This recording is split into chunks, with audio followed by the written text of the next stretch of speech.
नमस्कार दोस्तों, एक बार फिर से आपका स्वागत है अपने चैनल स्टडी पॉइंट मौर्या में। दोस्तों, जैसा आप हेडिंग को देख करके अंदाजा लगा चुके हैं, आज जो मैं आपको टॉपिक समझाने जा रहा हूँ वो है प्राचीन भारत से।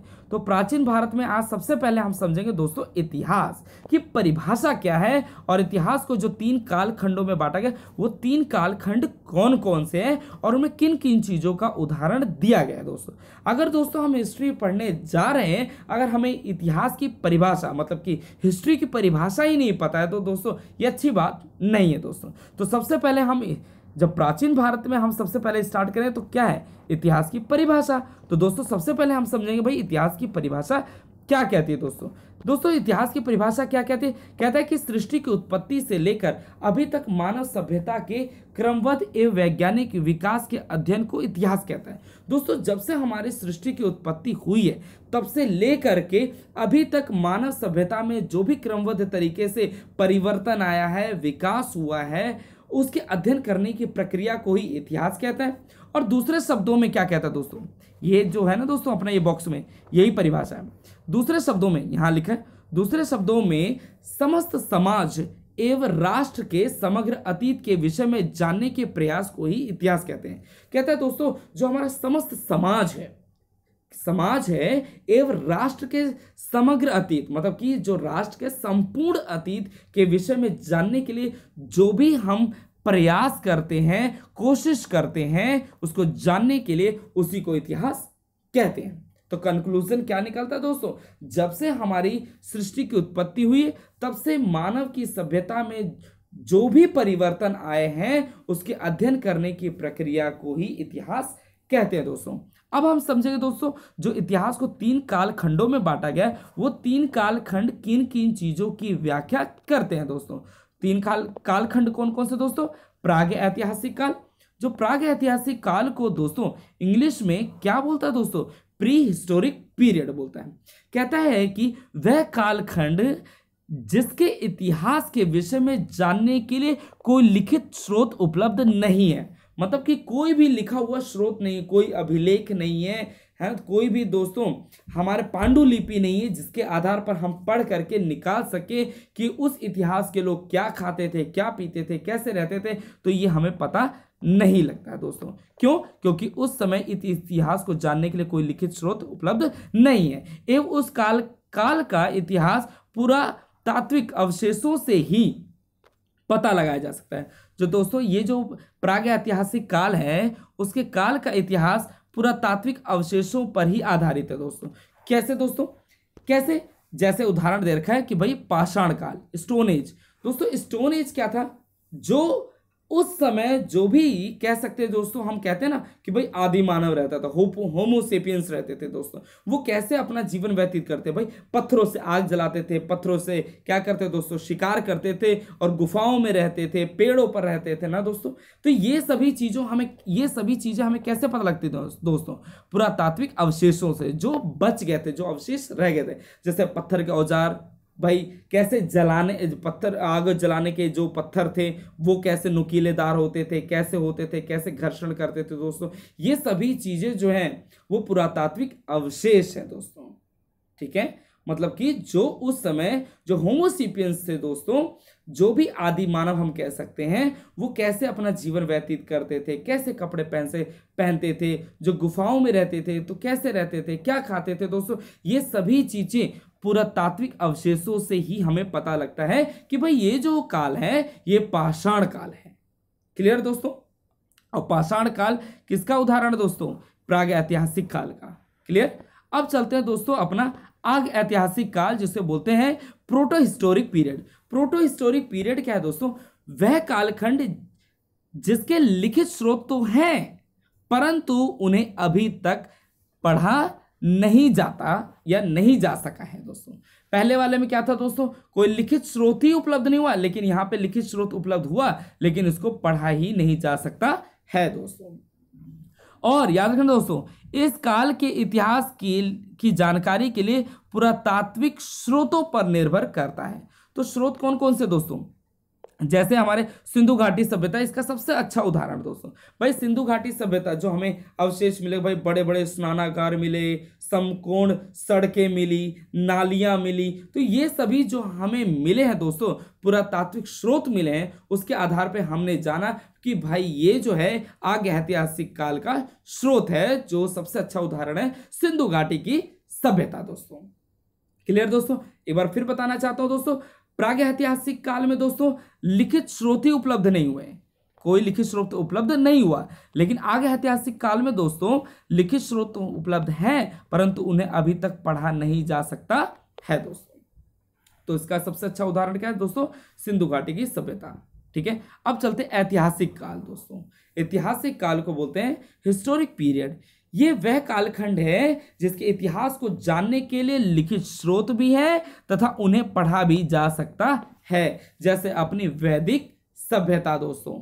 ठीक है दोस्तों, भाई वैदिक सभ्यता जो है दोस्तों वो किस पर आधारित है, वेदों पर आधारित है। जैसा हम जानते हैं हमारे पास दोस्तों कितने वेद है, 4 वेद है, ऋग्वेद, सामवेद, यजुर्वेद और अथर्ववेद। तो ये सभी जो है दोस्तों इसमें लिखित स्रोत से हमें इस इतिहास के बारे में मिलता है, और इसको हम इस लिखित स्रोतों को हम पढ़ भी सकते हैं दोस्तों, कि भाई हमारे उस समय दोस्तों कि जैसे ऋग्वेद में कितने मंडल है, ऋग्वेद लोगों का रहन सहन का स्तर कैसा था, भाई कौन वेदों का उच्चारण करते थे, है ना दोस्तों। ये सभी चीजों का जो उल्लेख है दोस्तों वो किसमें है, वैदिक सभ्यता में, क्योंकि वैदिक सभ्यता जो है वो वेदों पर आधारित है, इसलिए इसको कहा गया दोस्तों ऐतिहासिक काल। ऐतिहासिक काल में लिखित स्रोत दोस्तों उपलब्ध भी है और उनको पढ़ा भी जा सकता है, लेकिन आगे ऐतिहासिक काल में दोस्तों लिखित स्रोत है लेकिन उनको पढ़ा नहीं जा सकता है, और प्राग ऐतिहासिक काल में लिखित स्रोत भी नहीं है दोस्तों, खाली किस पर आधारित है, जो हमारे पुरातात्विक अवशेष है दोस्तों। Clear, okay. उसके बाद चलते हैं दोस्तों अपने किस पर चलते हैं, भाई अपने सबसे नीचे वाला दूसरा पॉइंट स्टार्ट होता है कि भाई प्राचीन भारत के इतिहास का स्रोत कैसा है, कि भाई अगर हम प्राचीन भारत के इतिहास के बारे में जानना चाहते हैं तो वो स्रोत कौन कौन से हैं। तो सबसे पहला दोस्तों लिखा है ऐतिहासिक ग्रंथ एवं कह सकते हैं धर्म ग्रंथ। ऐतिहासिक और धर्म ग्रंथ दोस्तों जैसे हम मान लेते हैं अपना जो वेद है, ऋग्वेद, सामवेद, यजुर्वेद, अथर्ववेद, इनमें भी बहुत सारे दोस्तों हिस्ट्री के बारे में उल्लेख है। ये सब हमारे क्या है दोस्तों, ये हमारे सब धर्म ग्रंथ है दोस्तों। और हमारे जो पुराण हैं, है ना दोस्तों, ये इनमें भी हम क्या कर सकते हैं, इतिहास के बारे में जानकारी प्राप्त कर सकते हैं दोस्तों। और दूसरा पॉइंट क्या है दोस्तों, विदेशी यात्रियों के विवरण द्वारा। जैसे अपने विदेशी यात्री कौन से दोस्तों, अपने कहते हैं कि हमारे इतिहास का जनक कौन है, हेरोडोटस है दोस्तों। भाई उसके द्वारा भी हम इतिहास के बारे में जानकारी प्राप्त कर सकते हैं, क्योंकि ये विदेशी यात्री, मेगास्थनीज हो गया दोस्तों, है ना, और अपने कौन से अलबुरूनी हो गए, सुलेमान हो गए, फायान हो गए, हिंसांग हो गए, ये सभी जो लोग हैं विदेशी यात्री हैं, जो इन्होंने जो भी पुस्तक लिखी उनमें भारत के इतिहास के बारे में ही लिखा है दोस्तों। क्लियर साथियों। और अगला क्या कहता है दोस्तों, पुरातात्विक स्रोत हो गए दोस्तों, जैसे कोई भी पुरानी मुद्राएं, सिक्के, अभिलेख, स्मारक, भवन, चित्रकला, जो भी अवशेष रह गए, ये सभी चीजें दोस्तों किस में आ जाते हैं, पुरातात्विक स्रोतों में। क्लियर साथियों।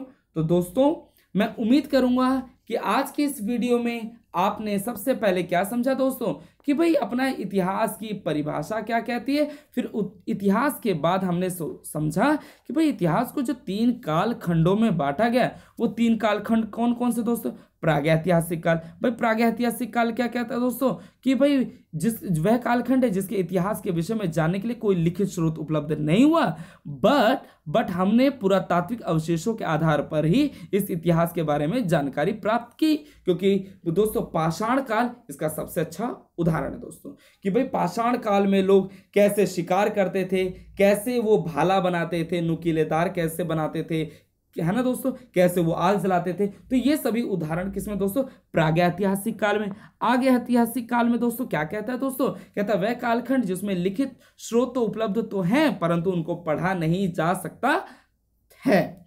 इसके कालखंड के इतिहास को जानने के लिए जो पुरातात्विक स्रोत है दोस्तों, जैसे स्रोत कैसे मिले हमें भाई, सिंधु घाटी का सभ्यता क्या स्रोत मिले दोस्तों, कि भाई ये इनकी जो सड़कें थी एक दूसरे को समकोण पर काटती थी, है ना दोस्तों, और इसमें बड़े बड़े स्नानागार थे। इन सभी चीजों से दोस्तों हमें पता लग जाता है क्या दोस्तों, कि भाई ये सिंधु घाटी सभ्यता है, और सिंधु घाटी जो दोस्तों वो किसका उदाहरण है, आगे ऐतिहासिक काल का, जिसको इंग्लिश में बोलते हैं प्रोटो हिस्टोरिक पीरियड दोस्तों। और ऐतिहासिक काल क्या है दोस्तों, भाई हिस्टोरिक पीरियड क्या है, कहता है वह कालखंड जिसके इतिहास को जानने के लिए लिखित स्रोत भी उपलब्ध है और उन्हें पढ़ा भी जा सकता है, जैसे वैदिक सभ्यता।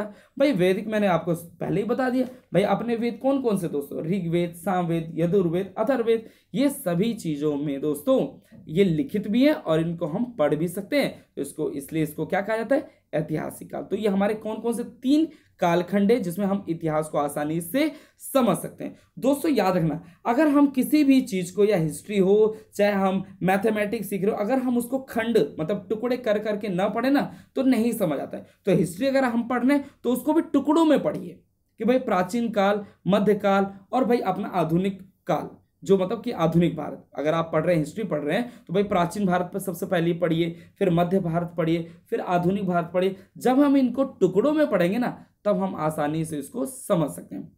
ठीक है दोस्तों, भाई इतिहास के कैसे स्रोत मिलते हैं प्राचीन भारत के दोस्तों, जैसे मैंने बताया ऐतिहासिक ग्रंथ कौन से, जिससे अपने धर्म ग्रंथ है, जैसे पुराण हो गए दोस्तों, पुराण हो गए, ऐतिहासिक ग्रंथ, धर्म ग्रंथ जो है दोस्तों अपने, जैसे मैंने बताया अपने जो 4 वेद हैं उनके द्वारा। भाई विदेशी यात्री जो भाई अपने कहाँ कहाँ से, बहुत जगह से घूमने के लिए आए थे भारत में दोस्तों, है ना दोस्तों, जैसे अपने अरबी यात्री अल-बिरूनी था, सुलेमान थे, ये सभी लोग कहाँ से आए थे दोस्तों, अरब से आए थे दोस्तों। जो चीनी यात्री थे अपने फायान, हेनसांग, है ना दोस्तों, ये जो थे ये भी क्या है, अपने विदेशी यात्री थे। क्लियर साथियों। और पुरातात्विक स्रोत मैंने बताया था दोस्तों, जो हमें कोई भी अपने पुराने सिक्के हो गए, मूर्तियां हो गई, स्मारक हो गए, भवन हो गए, इन सभी से हम क्या कर सकते हैं दोस्तों, प्राचीन भारत के बारे में हम अध्ययन कर सकते हैं दोस्तों, है ना दोस्तों। क्योंकि हम ही पुरातात्विक स्रोत, जैसे भाई अपने जो स्वर्ण मुद्रा है दोस्तों, है ना, स्वर्ण मुद्राओं के आधार पर अगर वो सबसे शुद्ध है दोस्तों तो हम पता कर सकते हैं भाई ये कुषाणों के समय के सिक्के हैं दोस्तों। अगर जो हमारे जो स्वर्ण मुद्रा है दोस्तों अगर बहुत अधिक संख्या में, तो हम समझ जाएंगे भैया ये जो है गुप्त काल के शासन के जो हैं अवशेष या पुरातात्विक स्रोत हैं दोस्तों। तो दोस्तों मैं उम्मीद करूंगा कि आज की इस वीडियो में आपने परिभाषा के साथ साथ तीनों कालखंडों को समझा दोस्तों। तो दोस्तों मैं उम्मीद करूंगा कि आप सब लोग याद करेंगे और समझेंगे और आगे आने वाली परीक्षा में अच्छे अंक लेकर के प्राप्त होंगे। नमस्कार दोस्तों।